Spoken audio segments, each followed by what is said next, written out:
Chapter 4. Disciplines and Debates. Writing in 1993, the British scholar Susan Basnett claimed that comparative literature was in decline. 10 years later, the Indian critic Gayatri Chakravorty Spivak went one step further and declared the death of a discipline. Barely a decade on, such obituaries have been proven emphatically wrong. Arguably, more than any other discipline in the humanities, comparative literature has experienced a surge of interest in recent years, driven by its strategic position between languages, literary criticism, and cultural studies. Indeed, it is in many ways defined by this position, by its porous relationship to neighboring areas of scholarship. Equal parts parasite and chameleon, comparative literature draws sustenance from other fields of inquiry, just as it takes on their colors. If this makes it particularly vulnerable to changes in intellectual fashion, itself an important, if underexplored subject, it also makes it a placeholder for broader debates about the changing status and purpose of literary culture in the 21st century. The very term comparative literature is in many ways a category in search of a meaning. Perhaps the biggest lesson of recent years is that both parts of it are provisional. We have seen how the adjective comparative alters its emphasis with changing political and linguistic circumstances. Yet the noun literature, too, is far from the stable signifier of traditional assumption. With the rise of literary theory in the 1970s and of cultural studies in the 1980s, the idea of the text began to be contested. As the barriers between high and popular culture became increasingly blurred, as the concept of the canon became increasingly problematic, the previously unquestioned legitimacy of literature as the ultimate form of verbal art came under fire. Comparative literature, already inherently contingent, was doubly destabilized. Now more than ever, it asserted itself as an indiscipline. Another way of saying this is that since the 1960s, comparative literature has splintered into a range of competing disciplines. Perhaps the most accurate way to gauge its place within the humanities today is thus to consider its various incarnations in neighboring disciplines, including literary theory, cultural studies, post-colonialism, world literature, translation studies, and reception studies. Understood as a composite of these and other related fields, comparative literature always presupposes a point of comparison. In this sense, comparative practices are always also comparative prejudices, even if, following the argument of the philosopher Hans-Georg Gadamer, prejudices are not necessarily negative, since they make judgments possible in the first place. Given the emphasis that it places on the critic as well as on the creator, the indiscipline of comparative literature emerges from these debates as a mode of inquiry in which the observer's predilections and presuppositions are as important as those of the object under observation. Comparative literature is also, in short, comparatists' literature. Literary theory.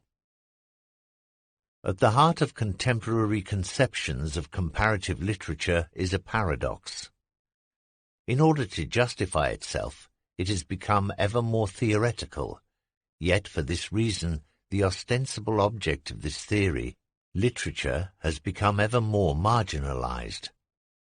Theoretical discussions of the subject have proliferated to such an extent that they sometimes seem to push out the actual work of comparing one text with another. Within the academy, comparison is often more conceptualized than carried out, more theorized than practiced. It is impossible to understand the growth of comparative literature, in short, without also understanding the growth of literary theory. The astonishing success of literary theory across a broad range of the humanities as exemplified by such influential schools as structuralism, post-structuralism, feminism, and post-colonialism, has depended on necessarily comparative premises. Literary theory emerged, that is to say, out of comparative literature. Its iconoclastic energy derives, among other sources, from a rejection of neat national traditions, from an attempt to rethink traditional models of writing. Theory, unlike practice, travels readily between countries. In the international marketplace of ideas, theoretical models are easy to transfer, since they are, in theory, universally applicable. That this encourages a natural tendency for ambitious comparatists to theorize about their subject is hardly a surprise. Writing about comparing has always been as central to the discipline as comparing writing. What has changed in the last 50 years is that literary theory has emerged as a discipline in its own right.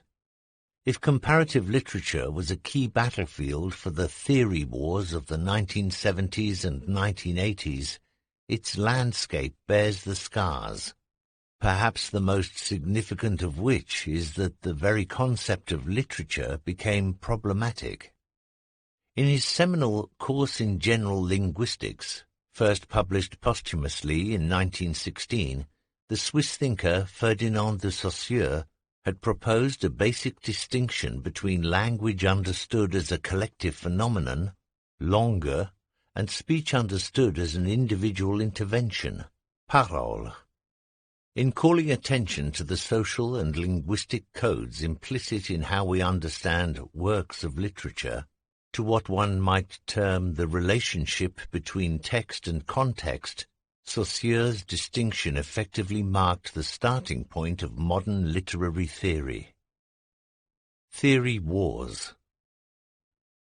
Modern literary theory, the roots of which go back to Saussure's linguistics at the start of the 20th century and to the Romantics a century before him, took off in the 1960s. As higher education expanded in the post-war decades, scholars in the humanities began focusing less on texts themselves and more on the structures of language, and on the ways in which we write about, and indeed how we write about texts. Criticism became theory. Throughout the 1970s and 1980s, so-called theory wars raged between opposing ideologies. Structuralists decried Marxists. Feminists attacked Freudians.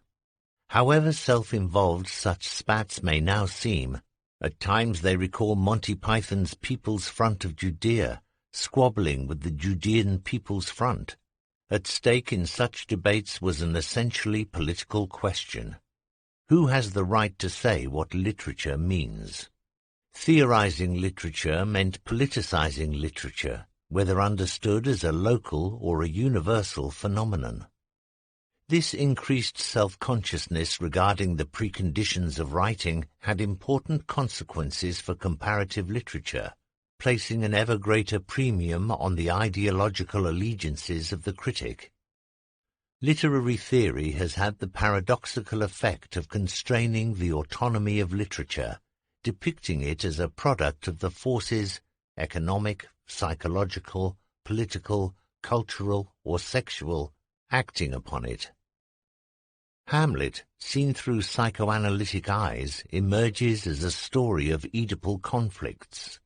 The Tempest, reread from a post-colonial perspective, reflects the early modern exploitation of the New World. The critic's role becomes to tease out what the text really means, what it tells us despite its ostensible intentions. The comparative critic's role, by extension, becomes to compare what numerous texts really mean and to establish what literature, understood as an interlinguistic phenomenon, tells us despite its ostensible intentions. All of which raises the basic question of what the literary really is. As René Vellec noted in 1959, we must face the problem of literariness, the central issue of aesthetics. Translated into the terms of high theory, sometimes termed French theory, Vellex's literariness re-emerges as Roland Barthes' écriture from his first book, Writing Degree Zero, 1953, through to later works such as The Pleasure of the Text, 1973. Barthes developed an original perspective on the ways in which textual meaning is produced as writing. Importantly, from the point of view of comparative literature, Barthes effectively weaponizes literary style as an ideological phenomenon. In Writing Degree Zero, for instance, he opposes individual style to collective language, Saussure's langue, praising Albert Camus' The Outsider as an example of white writing that resists, through its neutrality, ideological appropriation, unlike, say, 19th-century realism, with its self-conscious claims to the status of art. To compare styles is thus to compare ideologies. Barthes' notion of écriture was given a decisive twist in 1967, the year in which Jacques Derrida published 3 major books. Derrida's aim, famously, was to deconstruct the Western tradition. The main way that he set out to achieve this was by picking apart the standard binary oppositions, presence versus absence, speech versus writing, nature versus culture, that structured Western thought. Derrida's principal weapon in this undertaking was his notion of différance, a term that he coined to signify how meaning is produced through a simultaneous process of differing and deferring that renders that meaning at once plural and never quite present. Quite aside from the inherently comparative nature of Derrida's approach, he took his texts from a range of linguistic traditions. His startlingly incisive methodology had 2 major implications for comparative literature. First, the concept of différance entails a comparative approach to language itself. Meaning only emerges in the interstices and differences between one sign and another, for instance, between différence and différence. Second, the project of deconstruction could be, and was, extended to the relationship between national traditions, such that the canon of Western literature itself began to be picked apart and re-examined. In an anti-authoritarian era, the consequences of Derrida's attack on the ideological premises of language were far-reaching. One of these consequences was the rise of theoretically inflected feminism. The field of women's writing, écriture féminine, was equally ripe for deconstruction. Its premises and technique dictated for so long by patriarchal presuppositions. Over the course of the 1970s, theorists such as Elaine Sixou and Julia Kristeva came to focus on The Mad Woman in the Attic, the title of an influential reconsideration of Victorian literature by Sandra Gilbert and Susan Gubar, exploring how female writers struggled to develop their own voices under pressure from male conceptions of language and authorship, what became known as phallocentrism. The Laugh of the Medusa, to cite Sisou's influential essay of 1975, became a rallying cry for the feminist reconceptualization of approaches to literature, and emerged as a basis for reassessing the hierarchy of major and minor, understood as masculine and feminine, texts.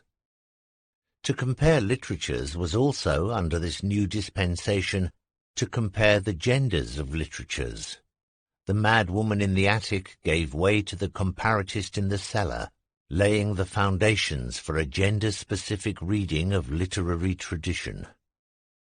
The rise of literary theory thus signalled a renewed attention to the rhetorical techniques of literature, as well as to the very concept of literature understood as a cultural construct. In truth, there is no such thing as theory, only a proliferation of theories, each one foregrounding a particular method, from structuralism to deconstruction, from psychoanalysis to feminism, rather than a given topic, to return to the terms discussed in Chapter 2. But the underlying consequence for comparative literature is clear, namely, an increased self-consciousness regarding the notions of both comparison and the literary. If comparative literature remains a highly theoretical discipline, it is because of this basic tendency to question and contest its own premises. Cultural studies. As literary theory was beginning to take hold in Paris in the 1950s and 1960s, on the other side of the Channel a different kind of intellectual movement was developing. With the increasingly mixed post-colonial society of the post-war era came an increasingly broad postmodern sense of culture. Previously taken to indicate the elite achievements of the human mind, the term now started to include within its purview a much wider range of reference, from minority subcultures to majority consumerism. Where literary theory engages almost exclusively with extremely complex works of art, Derrida's Dissemination, 1972, for instance, discusses texts such as Mallarmé's A Throw of the Dice, or Philippe Solaire's Numbers. The new science was to be a much broader church, eclectic in its interests and ecumenical in its endeavors. In the spirit of post-war democratization, the undereducated as well as the overeducated were now afforded equal legitimacy in their customs and habits, the mandarins and the masses viewed as part of the same social fabric. With this panoramic perspective, a new discipline was born: cultural studies. The study of culture, to take just the English-speaking world, goes back at least as far as major conservative thinkers such as Matthew Arnold in the 19th century and T.S. Eliot in the early 20th, with the former's Culture and Anarchy published in 1869 and the latter's Notes Towards the Definition of Culture in 1948. Cultural studies, however, was very much a post-war invention. Where the study of culture took as its focus a traditional understanding of high art, cultural studies turned the idea on its head. As developed by pioneering figures such as Richard Hogarth and Stuart Hall, both associated with the Birmingham School, cultural studies was as much a sociological as an aesthetic theory. Hogarth's The Uses of Literacy, 1957, echoed and expanded by like-minded thinkers including Raymond Williams and E.P. Thompson, advocated the continuing vitality of working-class culture, in part as a means of resisting the increasing hegemony of what their German colleagues in the Frankfurt School would call the, largely American, culture industry. Hall, a cultural comparativist, formed by his experiences growing up as a colonial subject in Jamaica, was equally at home discussing Henry James as a diasporic novelist or the politics of race, class consciousness, or contemporary cinema. For this post-war generation of critics, culture was to be found in the grassroots as much as in the Hollywood Hills. If both the Birmingham and the Frankfurt schools tended to left-wing, not to say Marxist analysis of prevailing orthodoxies and power structures, there were also important differences between them. Unlike their German counterparts, for instance, the British cultural theorists, whose tactics Hall pithily defined as talking culturally about politics and politically about culture, were particularly interested in youth culture as an expression of identity and class consciousness, as well as in the politics of immigrant and minority cultures such as those of West Indians or East Asians. Perhaps the defining difference between the two approaches, however, was the interest that the British cultural theorists developed not only in advanced art, but also in everyday artifacts, newspapers, cinema, television, advertisements. In the post-war era of flattened cultural hierarchies, a text could be anything designated as such. It is the way that we perceive the text that assigns it this status, not its inherent qualities. Textuality, it emerged, is in the eye of the beholder.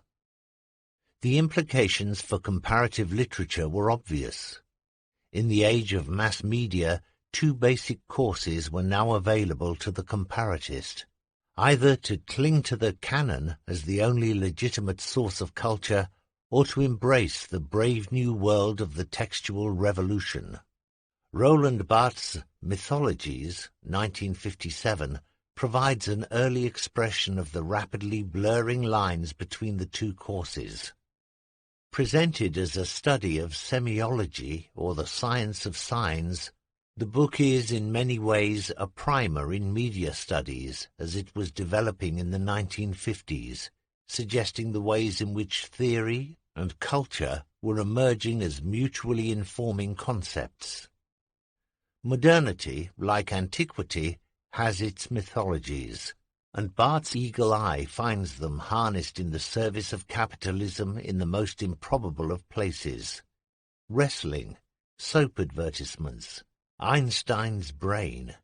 In one essay, he decodes a photograph of a black boy in uniform saluting on the cover of Paris Match as a collection of signifiers intended to show that France is a great empire, capable of eliciting the devotion of all its citizens irrespective of race or colour. We are all, Barthes thereby implies, complicit in the great brainwashing of the modern era, duped by big business and greedy government. With considerable ingenuity, he exposes the work of culture in the age of ideological manipulation, astutely identifying the ways in which linguistic signs signal more than they mean to. What Barthes' seminal study also shows, however, is that the role of the critic was becoming increasingly politicized. Barthes adopts a pose that would become common over the next 50 years, namely that of high culture appropriating low culture. By taking the mass media seriously, while at the same time exposing its manipulative mechanisms, the critic is able to show not only that he lives in his era, but also that he is wise to its tricks. Cunningly, Barthes thereby implies his own meta-mythological narrative.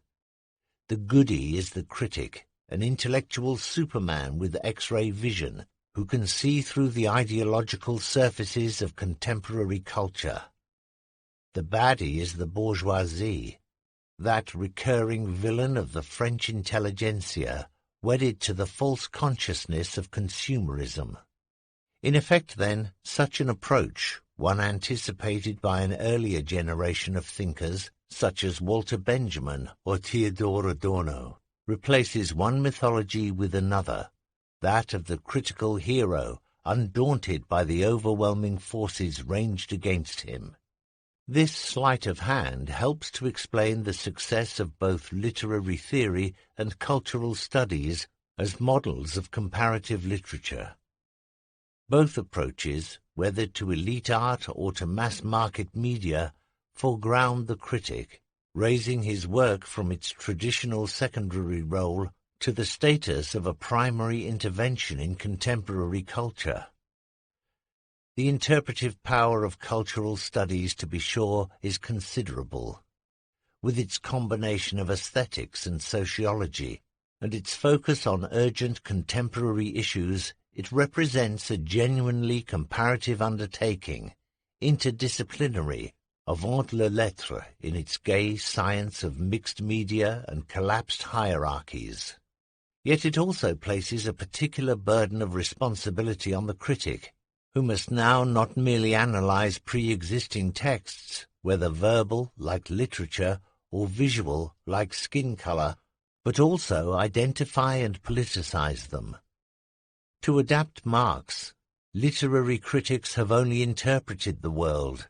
The point for cultural critics is to see through it. No longer beholden then to an already established set of canonical works, the cultural critic is given free license to compare whatever catches her attention. It is the very act of analysis and comparison that dignifies the chosen artifacts with the status of text. Whether the same level of subtlety and sophistication is present in an advertisement as in a poem or novel is irrelevant. It is the critic who brings this apparatus with her. The advent of cultural studies has thus simultaneously lowered and raised the stakes for comparative literature.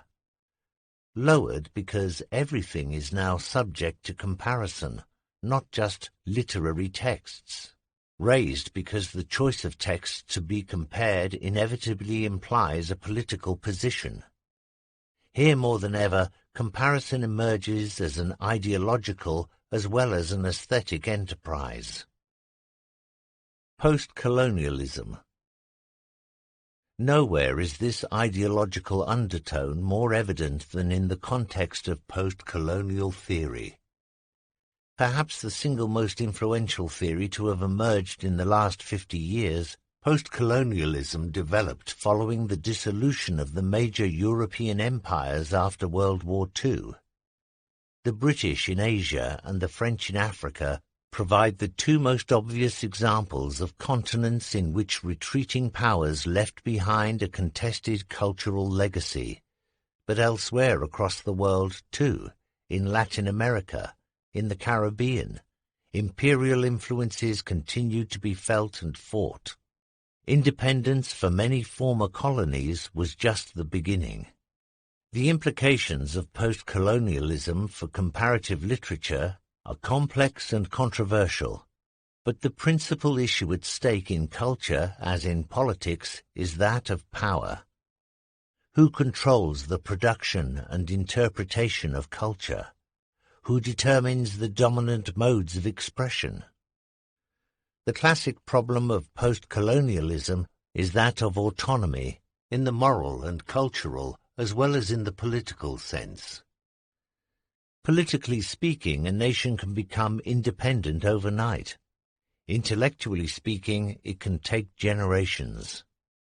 The withdrawal of an imperial power leaves behind an uneasy mixture of local custom and colonial mimicry, of defiance and deference, a situation that is compounded, of course, by the simple fact of having to write in an imported language.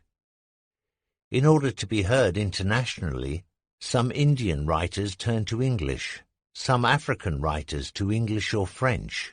The fact that still more do not, preferring to write in their own native languages, is an inconvenient truth that complicates the standard critical emphasis on Anglophone and Francophone literature. As many a colonial writer has asserted, the medium inevitably distorts the message, imposing modes of thought and expression that are not always best suited to conveying local experience. The result risks being a chimera, neither native fish nor foreign fowl. From the point of view of comparative literature, such a chimera is, of course, endlessly fascinating. The very in-betweenness of post-colonial culture, its provisional, politicized nature, its mixture of domestic and foreign influences, and its constantly shifting combination of local context and universal resonance. All this is the very essence of comparison. As with literary theory more generally, post-colonialism, as applied to literature, is inherently comparative, which explains why it has developed into such a powerful wing of the modern discipline, and into a way, to use the historian Dipesh Chakrabarty's term, of provincializing Europe. It is hardly surprising, then, that many of its best-known concepts reflect this, enacting what might term the always already comparative nature of post-colonialism. The wave of independence that swept over Africa in the 1960s, In 1960 alone, some 17 sub-Saharan countries regained their sovereignty from France, Britain and Belgium, was made possible by the New World Order of the post-war era. Ideologically speaking, however, a groundswell of anti-colonial sentiment had already been building before the war, nowhere more forcefully than in the imperial capital, Paris. In the early 1930s, in the heart of the French establishment, 3 black students from the colonies, Aimé Césaire from Martinique, Léon Gontran Damas from French Guiana, and Léopold Senghor from Senegal, coined the concept of negritude. As a provocation, as a way of reclaiming their supposedly inferior racial position as a mark of strength, the term was a masterstroke.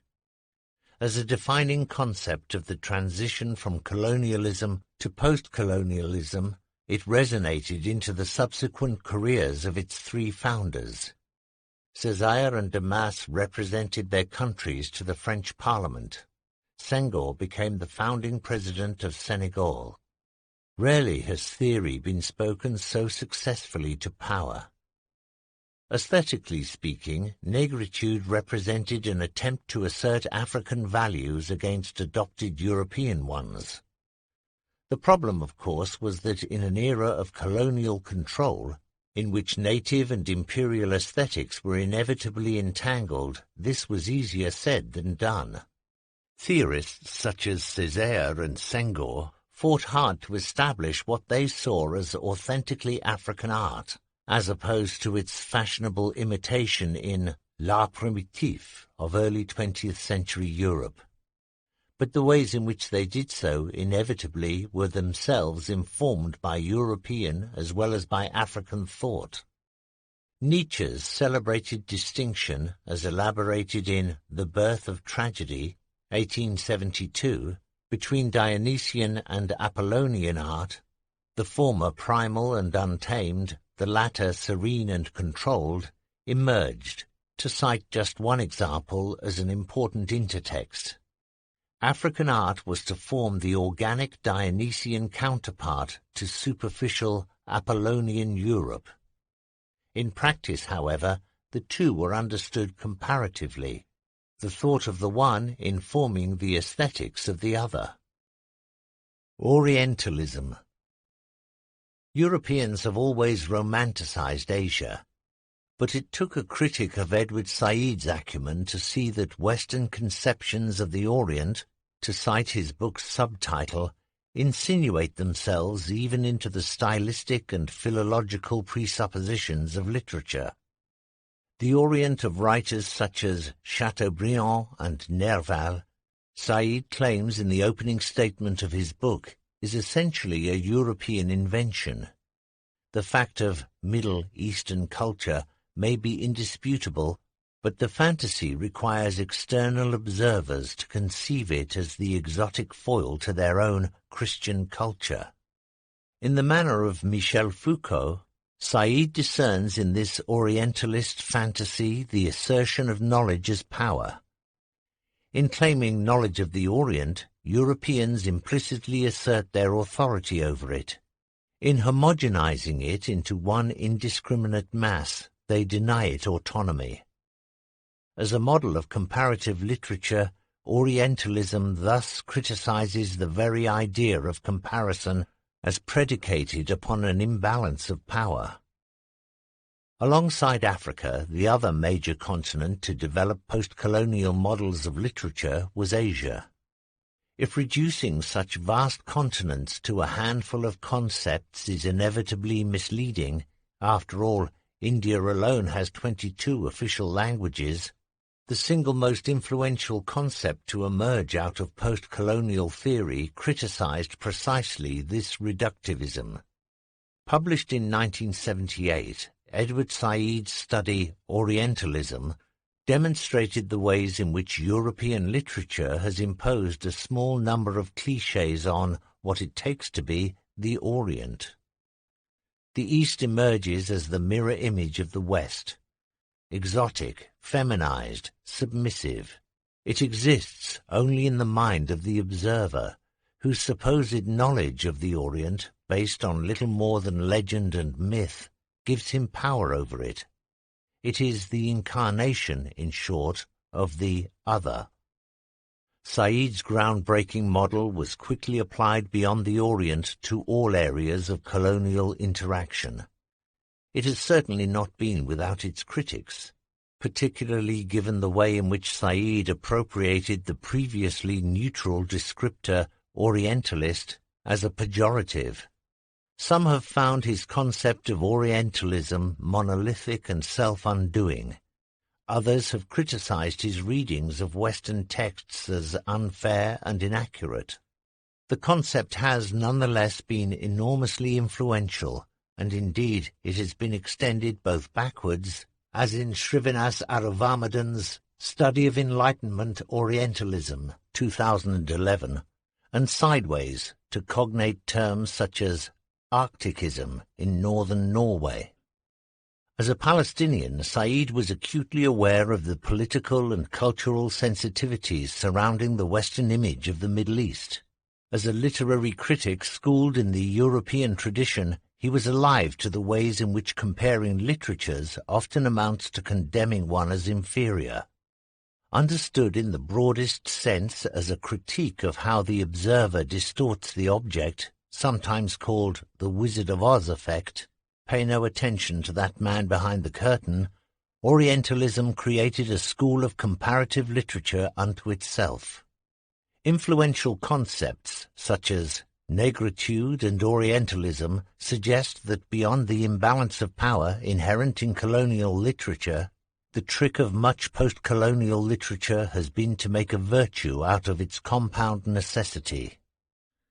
Although the problematic relationship between the colonizer and colonized is nothing new in European literature, one need only think of Robinson Crusoe educating Friday in Daniel Defoe's novel of 1719.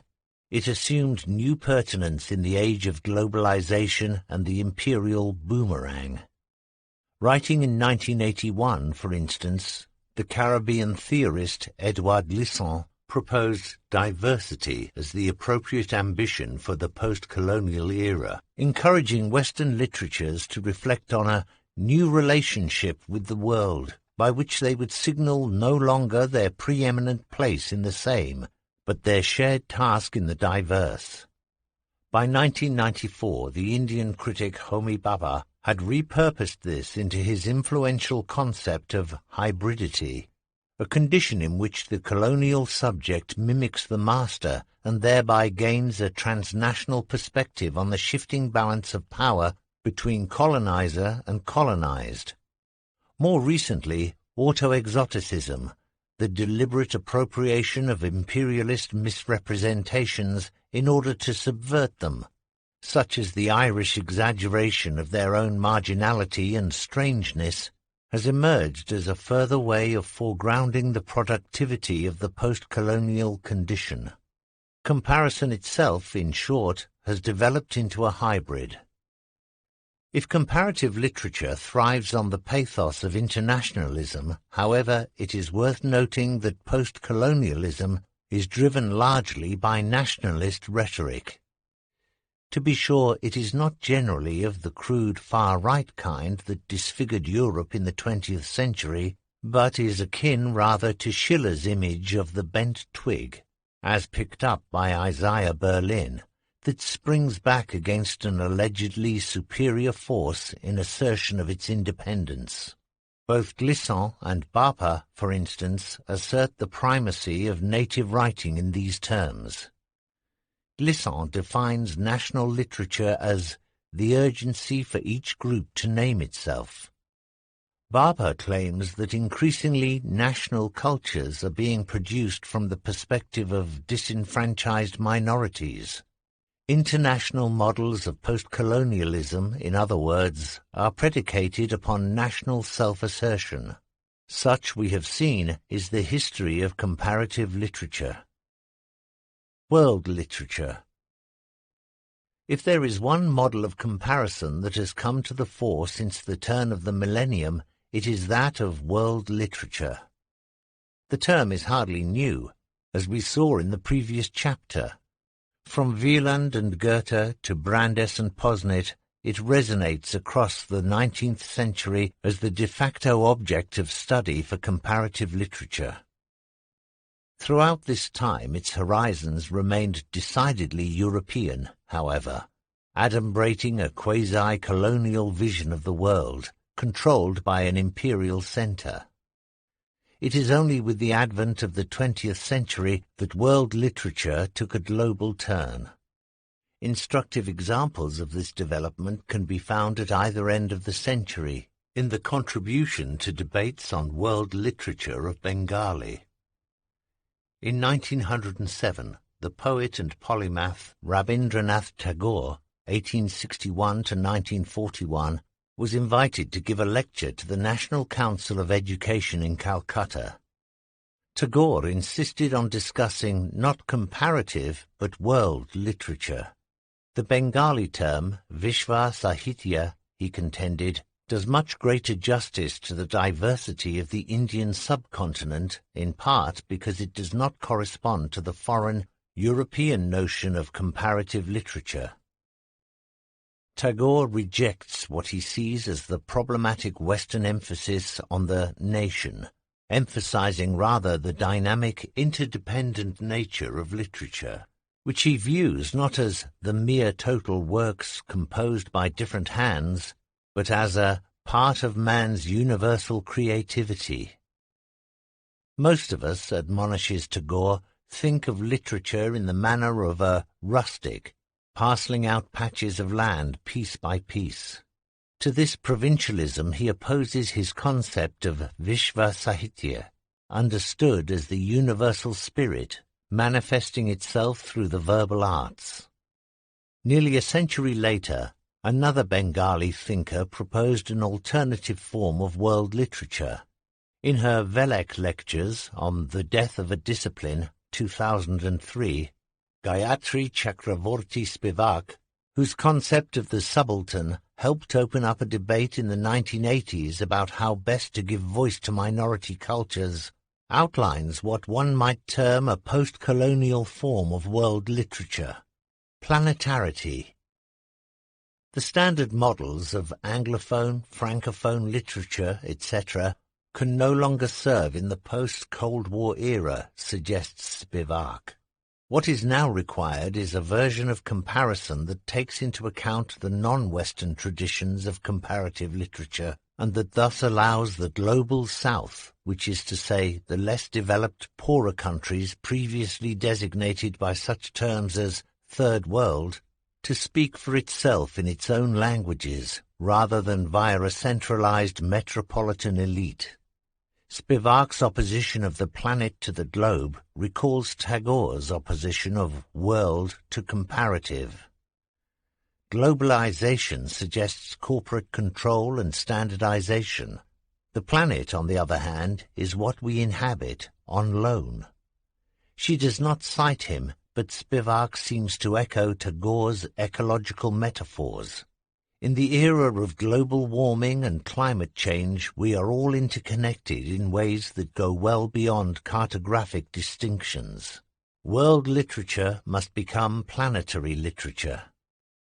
The example of these two Bengali thinkers, and one could add others, such as the writer and critic Buddhadeva Bose or the historian Dipesh Chakrabarty, suggests that world literature has been revivified by expanding beyond its European origins. Chakrabarty's criticism of the historicist approach to world development, in which capitalist modernity originates in Europe and then spreads inexorably elsewhere, extends even to the construction of time, tethered as Eurochronology is to Greenwich rather than to a global meridian. Certainly the evolution of comparative literature can be criticized in these terms, however noble some of its expansionist intentions may have been. All too often the view from elsewhere has been a view from Europe. Yet there is no reason why a genuinely intercontinental model of world literature should not be possible. India, in fact, serves as a striking counterpart to Europe, composed as it is of a comparable number of languages and subcultures. If a comparative approach to Indian literature emerged in the 1980s as a subfield unto itself, one might equally sketch out comparative literatures for almost all the continents. In the post-colonial age, perhaps every continent requires, to paraphrase Virginia Woolf, a comparative literature of its own. The most influential models of world literature in the post-war era, even those that emerged from Europe, have aspired to this multipolar perspective. In numerous studies of Chinese and comparative literature, for instance, the prolific French sinologist René Etienne, 1909 to 2002, theorized what he called littérature universelle, working tirelessly to demonstrate the ways in which Asian and European literature explored common thematic and stylistic concerns. Etienne's slogans, the Sartrean Manifesto, "Comparative literature is humanism," the disciplinary self-consciousness captured by his untranslatable book title, Comparaison n'est pas raison, 1963, not only helped establish the post-war discipline in France, but also skewered the limited vision of the world that continued to characterize much European thought. Building on the legacy of illustrious forebears such as Montesquieu and Voltaire, Etienne showed how much the Parisians could learn from the Persians. More recently, this French conception of global literature has been repurposed in sociological terms. Pascal Casanova's influential vision of the World Republic of Letters, 1999, proposes not world literature, but world literary space as the key term. Literary history and political history, while obviously related, are not the same thing. The wounded pride of one nation, she gives the example of German classical literature fighting back against Napoleonic hegemony, asserts itself culturally where it cannot politically. A constant push and pull thus develops, whereby a supposedly lesser literature seeks to establish its own identity by both irritating and imitating the dominant power. In Casanova's sociological terms, national literatures and national writers compete with each other for international legitimacy. It goes without saying, of course, that literary theorists do the same thing. The development of theories of world literature, and indeed of comparative literature more generally, can be understood through exactly the same models that are applied to literature. Universalism, planetarity, republicanism, such metaphors describe both comparison and comparatist, competing for attention with ever more inflated concepts of how world literature really works. Even the much-remarked Manifesto for a World Literature in French, 2007, signed by leading authors from Canada, Tunisia, Senegal, the Congo and France, announced the death of Francophone literature and the birth of Littérature monde as a Copernican revolution. Given such metaphysical claims, it is hard to see where the metaphors have left to go. Perhaps this inflationary logic is why the most influential model to have emerged in recent years emphasizes world literature not as a stable canon of classic works, but as a mode of circulation and of reading. From Gilgamesh to postmodernism, David Damrosch's What is World Literature, 2003, pursues the flow of creation, translation, and production into the literary works themselves, arguing that the texts that achieve world status are those that build the process of circulation into their own reflective structure. For Damrosch, a text enters into world literature by a twofold process. First, by being read as literature. Second, by circulating out into a broader world beyond its linguistic and cultural point of origin. If global intellectual history teaches us that the universality of an idea can be assessed by the degree to which it is adopted in distant contexts, global literary history can apply a similar test to texts. Indeed, a work can move in and out of world literature depending on how it is read in a given time. The most worldly works, to use Said's term, are those that gain most in translation. Comparative literature in this sense is not so much a canon as a currency. The language of commerce takes us back to the original Goethean conception of world literature, and forward to the major criticism of the term as it has emerged over the last 10 years. As early as 1827, Goethe described world literature as the marketplace where all nations offer their products, and he himself conceived the notion in part as a way of encouraging the international reception of his own work. From its inception, in other words, world literature has been as much a capitalist as a comparative concept, as much about selling books as scrutinizing them. The most widely discussed critical engagement with the term, Emily Apter's Against World Literature, 2013, takes this insight as its starting point, arguing that universalizing models of comparison ignore the problem of what the French philosopher Barbara Cassin calls untranslatables, examples of which, as explored in Cassin's Dictionary of Untranslatables of 2004, include terms such as Heimat, Saudade, and Pravda. In resisting translation, such terms also resist the capitalist logic of international standardization. Crossing borders, to cite the great comparative cliché, is precisely what they do not do. No one can read all the languages, which means that for better or for worse, foreign texts are translated not only into a language but also into an idiom familiar to the major markets, with all the attendant risks of misunderstanding and homogenization.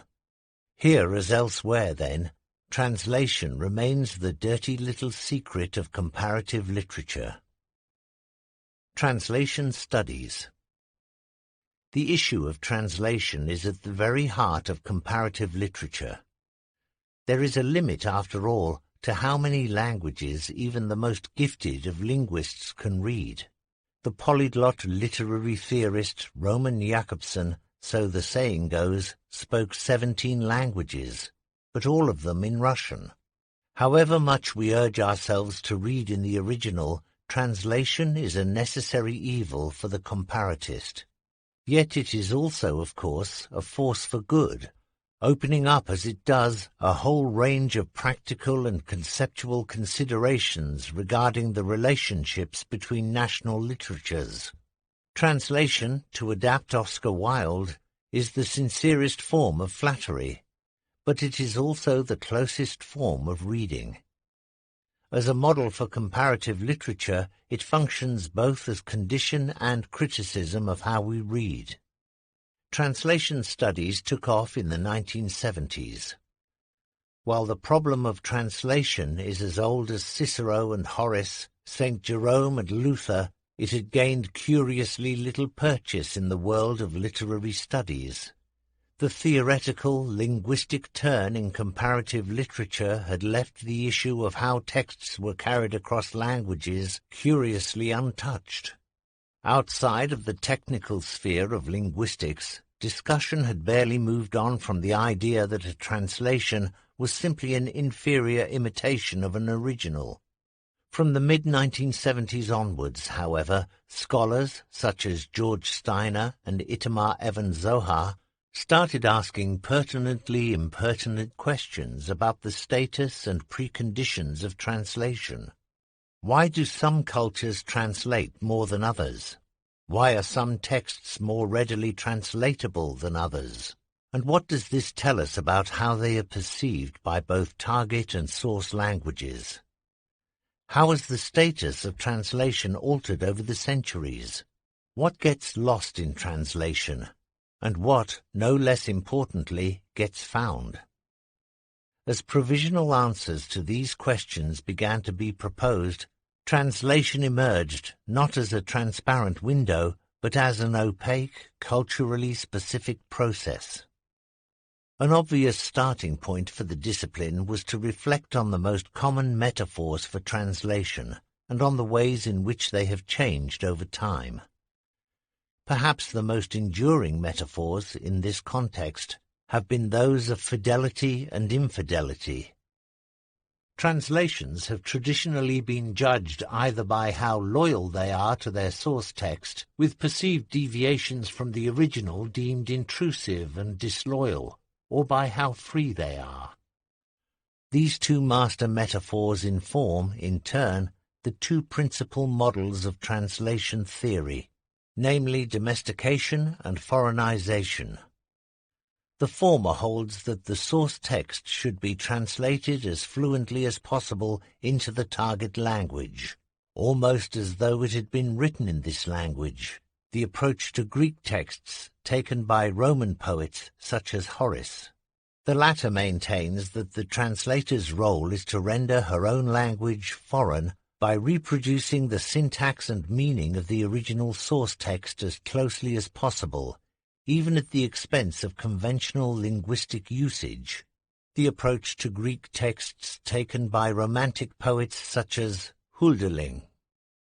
Third ways come and go, the most influential being perhaps the German critic Walter Benjamin's claim in a 1923 introduction to his versions of Baudelaire that translation can access an ur-text hidden between the lines of the original. But the history of translation and of translation theory essentially constitutes a continuing oscillation between these two extremes. Not least, of course, because they are too culturally specific, beholden to changing views of the status, symbolism, and, perhaps most importantly, sales figures of translation. As a model for comparative literature more generally, translation is so resonant precisely because it represents both the precondition of international communication and the process itself.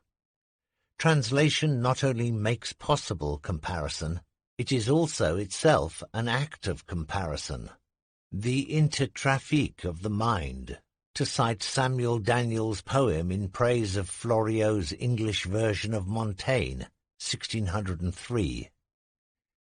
Conceived in its broadest sense, translation calls into question the politics, the aesthetics, and the ethics of literature.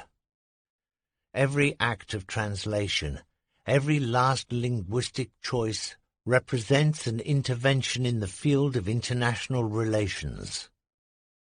Living, as we all do, after Babel, we have no option but to communicate through translation.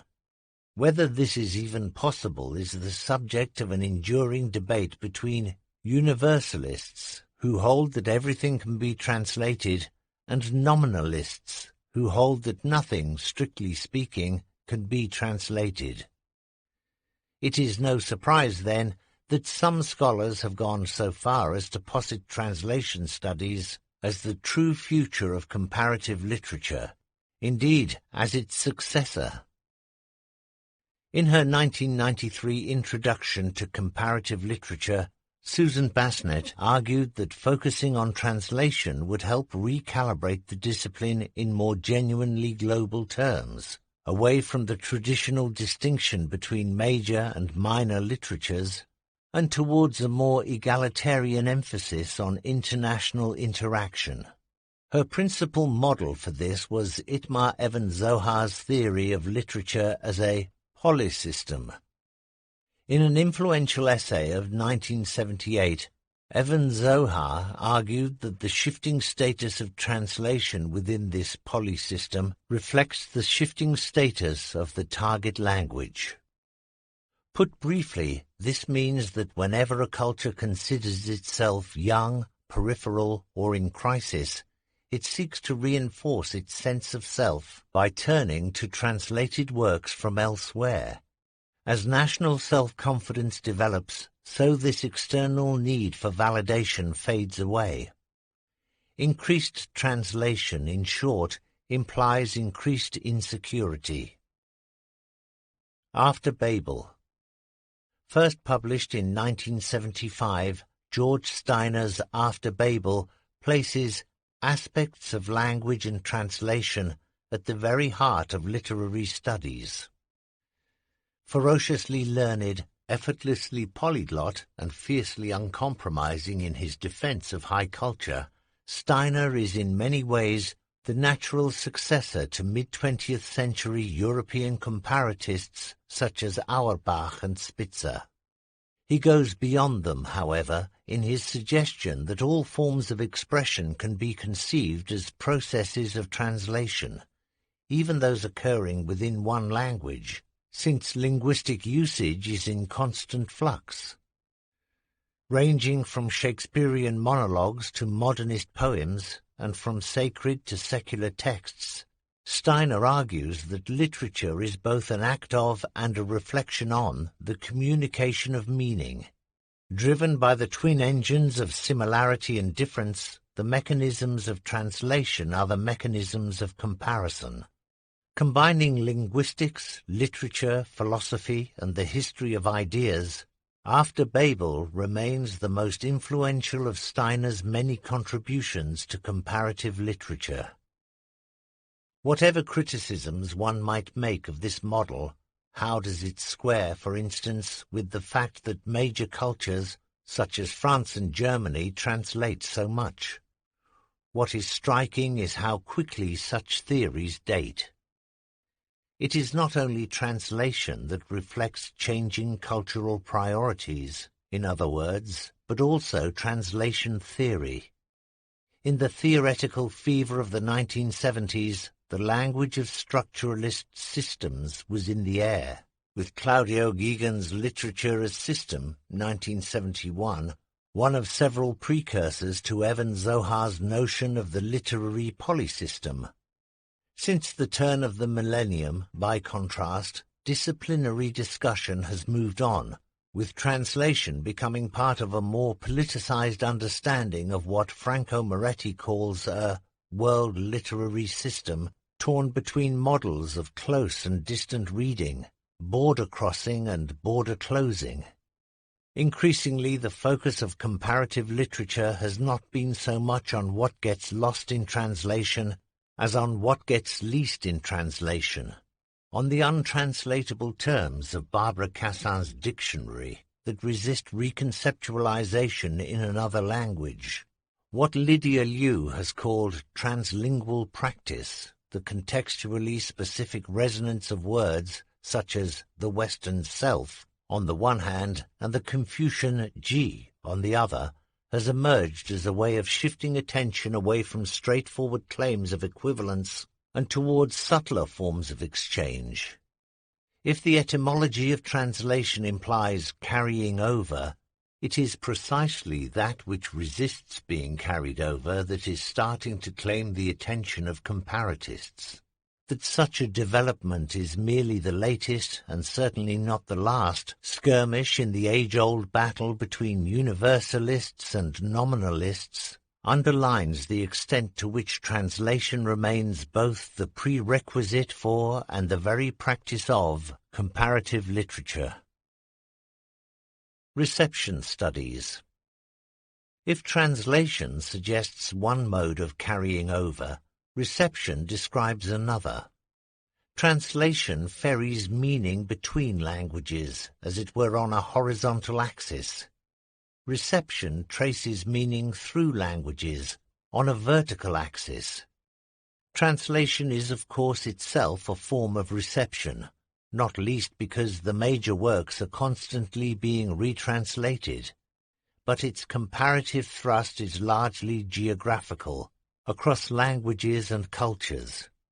Reception, by definition, works historically, drawing attention to what readers and cultures do with translations. Clearly, anything in principle can be received by a later culture. Certain theoretical schools, such as the reader response theory of Wolfgang Iser and Hans Robert Jauss make reception the very basis for literary meaning. But the resonance is greatest where the lineage is longest. As such, the reception of Greek, Roman, and Arabic classics provides one of the most enduring models of comparative literature across the centuries, and can stand for the contemporary prominence of reception studies more generally. Despite its newly fashionable status in the Anglophone world, classical reception studies are as old as antiquity. Much of Latin literature amounts to an extended reception study of the Greeks. As Horace writes in his Epistles, "Conquered Greece conquered its fierce victor and introduced the arts to rustic Latium." Perhaps more surprisingly, the Greeks themselves looked back to Persian culture, as Edward Said showed in his influential reading of Aeschylus's tragedy The Persians, as one of the earliest documents of Orientalism. In some ways, then, the whole discipline of classical studies is about reception, looking back as it does across millennia of cultural accretion. The particular contribution of classical reception studies, however, is to focus on the ways in which the classical tradition is reactivated in later societies, thus drawing out the changing meanings created by changing contexts, and to reflect on the cultural and theoretical implications of this process. Out of this juxtaposition comes a new, original perspective, not only on both the earlier and the later texts, but also on the relationship between these texts and their respective periods. The richness of this approach for comparative literature is self-evident. Comparatively speaking, it is better to receive than to give, since the later context is enriched by the vestigial presence of the former.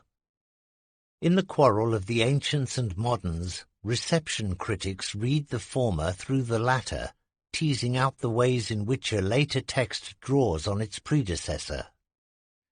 Indeed, in Jonathan Swift's satirical version of the debate, the so-called Battle of the Books, published as part of A Tale of a Tub in 1704, it is the books themselves that come to life and fight for supremacy. That Swift avoids reaching a conclusion in the debate is only prudent. For while the modern text may not be superior to the ancient one, it cannot help but be informed by it, as well potentially as by all the ways in which it has previously been received. Focusing on the reception of classical myth in the Victorian period might show us how the 19th century ideal of masculinity was constructed through reference to Homeric heroes. But it may also retrospectively alter our view of how Homer was received in earlier times. The reception of Oriental epics, such as the Arabian Nights, first made available to a European audience in Antoine Gallant's French translation of 1704, or of the Persian poem the Shahnameh, famous in particular for its history of illustrated manuscripts, tells us as much about the changing status of the Orient as it does about the texts themselves. Reception in this sense is like using Georg Brandis's telescope to look not only at the stars, but also at the telescope itself. Another common approach to reception studies is to consider the evolution of genre distinctions such as tragedy or comedy, or of rhetorical modes such as anagnorisis, a moment of recognition, or katabasis, a trip to the underworld. Such distinctions allow critics to trace how later works have developed or deviated from their classical source, while remaining within a shared frame of reference. Nietzsche's The Birth of Tragedy, juxtaposing Wagner with Sophocles, is a case in point. To be sure, this should not be taken to imply that reception is a passive state of affairs in which meaning is simply dictated by the past. On the contrary, new meaning is created by new juxtapositions.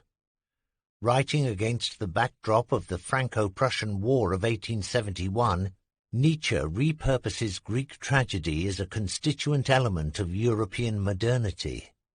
Creative reception of this sort can even work its way back to where it started. Edward Fitzgerald's Rubaiyat of Omar Khayyam, first published in 1859, essentially reinvented the medieval Persian poet Khayyam, not just for modern European, but also for modern Persian readers. Understood in this fashion, reception becomes circulation, tracking recurring characters in changing contexts.